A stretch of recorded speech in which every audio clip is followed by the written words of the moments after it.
રાપર તાલુકાના આડેસર ખાતે આજે ઈદગાહની ભવ્યાતિ ભવ્ય ઉજવણી કરવામાં આવી હતી। સવારે વિશાળ જુલુસ નીકળ્યું હતું। ઈદગાહ મસ્જિદ ખાતે નમાઝ અદા કરવામાં આવી હતી। તમામ નાના મોટા ધંધાર્થીઓએ પોતાના ધંધા રોજગાર બંધ રાખ્યા હતા।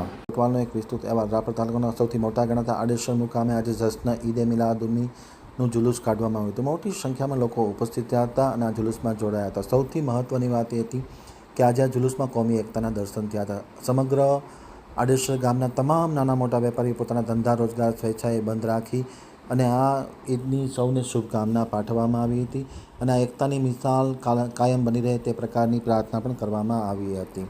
આ પ્રસંગે સૈયદ કાદિર બાપુ, સૈયદ જુનેદ બાપુ, મૌલાના શકુદ્દીન અકબરી, આડેસર જમાતના લોકો મોટી સંખ્યામાં ઉપસ્થિત રહી અને હાજરી આપી હતી અને સૌને ઈદ મુબારક પાઠવવામાં આવ્યું હતું।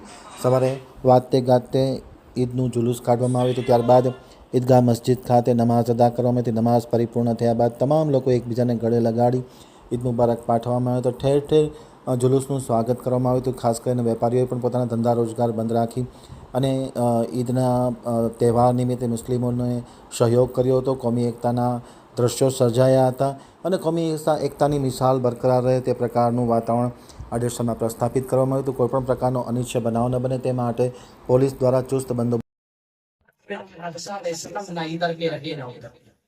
तो इस बात का बड़ा ख्याल रखें और मेरे नौजवानों से खुसूस गुजारिश है कि आप बाइक का इस्तेमाल ना करें। जुलूस मोहम्मदी पैदल चले, बाइक का इस्तेमाल ना करें।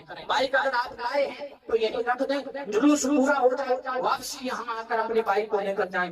बाइक का इस्तेमाल ना करें, किसी को तकलीफ न पहुंचाएं, क्योंकि ना हमारे आका इस बात की इजाजत देते हैं ना हमारा मजहब।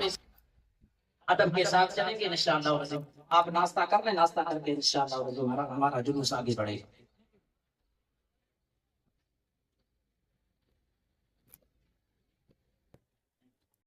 कुरान की तिलावत ये सारी इबादतें अपनी जगह पर है। अगर हुजूर की मोहब्बत दिल में नहीं